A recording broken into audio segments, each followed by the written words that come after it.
Welcome back for Tip Tuesday. I don't know about you, but I am already planning what I'm going to be baking for the holidays coming up. And I have had a horrible time trying to find canned pumpkin. Just pumpkin puree so I can make Mark's favorite dessert, pumpkin pie or pumpkin bread for the Thanksgiving morning.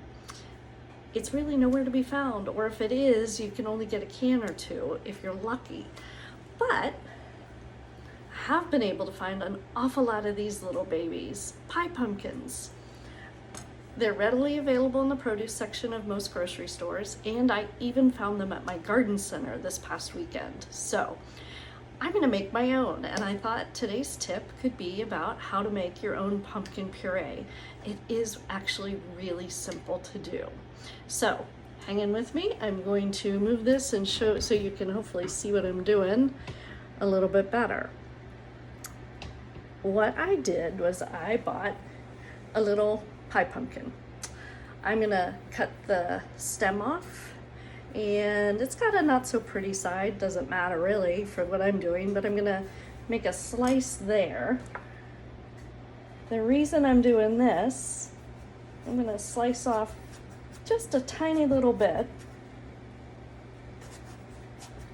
One thing about this, as you're doing it, I don't know if you can see, make sure you have a really sharp knife. Mine's probably not quite as sharp as it should be, but make sure you have a sharp knife, otherwise it can slip and you can cut yourself and do some damage. Don't do that. So anyway, so I've cut off a slice on one side. Why did I do that?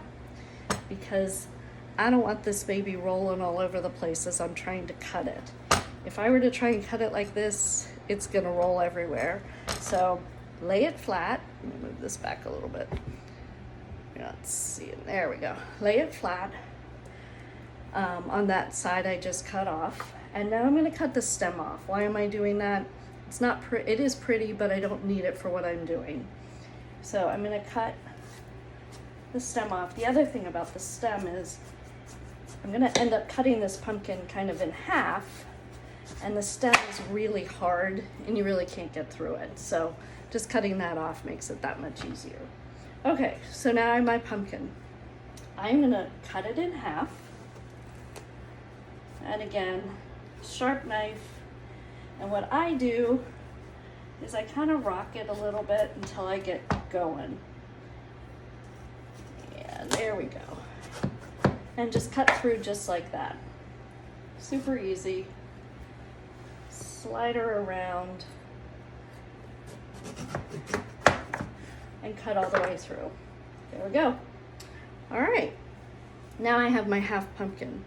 I am gonna scoop out the seeds with a spoon and save those. Watch my Instagram for tomorrow. I'll show you what I do with pumpkin seeds, but I am not gonna waste these babies. I'm gonna save them. Once I have the seeds out, I will lay it flat, like so. Imagine the seeds are out, on a sheet pan that's lined with parchment paper. Then I will put both halves in the oven that's been preheated to 425, and I will bake them or roast them for anywhere from 30 to 45 minutes. Depends a little bit on how big your pumpkins are. This is a pretty big one, so it's probably gonna go full 45 minutes. Once I've done that, okay, sorry for that little interruption. Thanks, Alexa, for letting me know somebody was at the front door and the dog. So once the pumpkin is roasted and done, I will pull it out of the oven and let it cool. Now, the way I tell that the pumpkin is fully roasted and ready to go is, there we go. Okay. One, when I put my knife in, it goes in really easy. Two, the skin just kind of peels right off, just like that. Okay, so this pumpkin is ready to go. Both sides, it just peels right off. And I will get rid of that skin. So my pumpkin is ready to go. What I'm going to do is pull over my food processor, and I'm going to put that pumpkin into the food processor. And I will probably cut it in half so I get some of the big chunks out, just like that. And like that. And like that. And get all this good pumpkin in there. And I did wash my hands, just so you know. Fit it tightly, like so. And puree.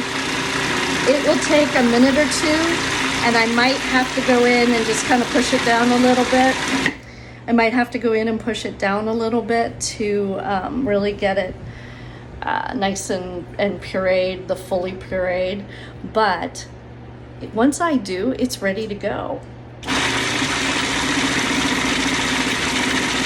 See how it goes here. Take it off.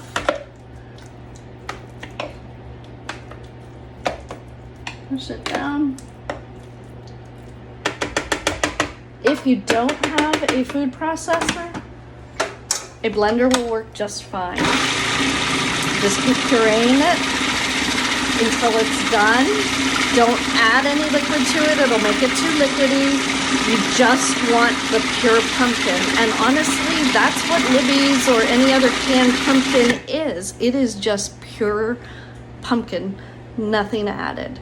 So if you can't find pumpkin puree at the grocery store, this is how easy it is to make your own.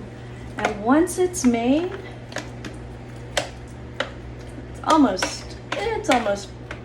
it's pretty well pureed. I'll do a little bit more, but I'll show you.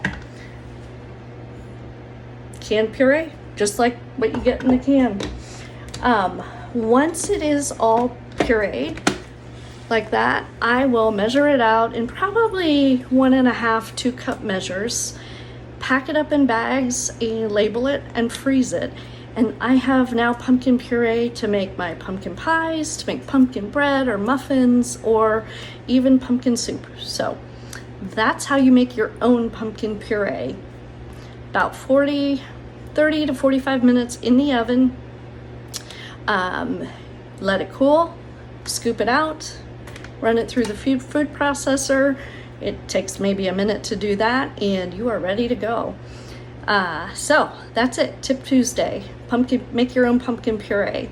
Have a great day, everybody. Sorry for the interruption, and I will see you next week.